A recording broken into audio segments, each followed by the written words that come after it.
Hello, welcome to the Tuesday Takeaway. I'm glad you've taken just a moment or two to join with me as we reflect on some teaching from this last weekend. We were in Genesis chapter 32 and we talked about the subject of wrestling with God. We looked at the life of Jacob, who wrestled with God on that night before he met Esau, years after he had stolen the birthright from him. Fearing for his life, not sure what was going to happen the next day. God meets him in the night and he wrestles with him.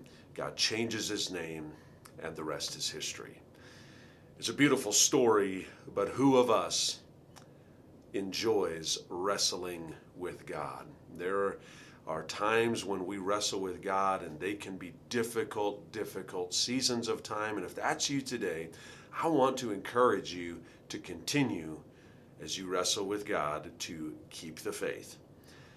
The enemy comes to us in times when we're wrestling with God, and he wants to snatch away what God is doing. And God, on the other hand, is looking to build something in us that is going to last forever. So we have to remember those things. I want to encourage you to go ahead and check out the entire message from this last weekend on our website. But let me just give you 2 points of application for wrestling with God. First of all, is we have to engage with God.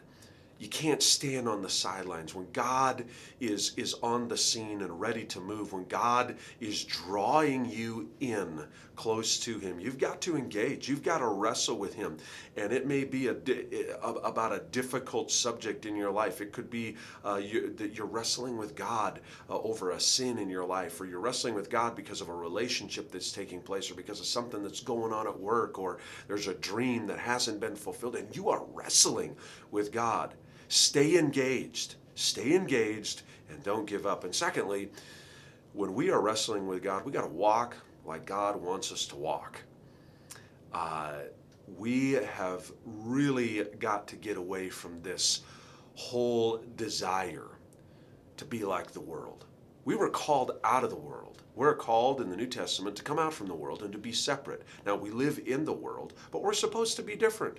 God changes us from the inside out. He creates the changes, and every change that God brings to us is for our good.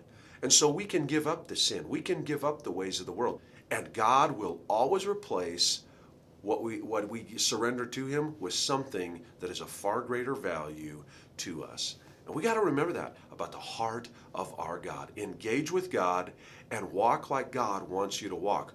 Walk in the path that he wants you to walk in.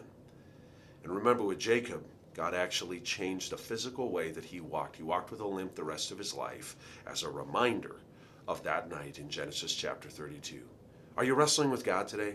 I want to encourage you to keep the faith, keep your head up, take a deep breath, stay in the game, because God is doing something great in your life.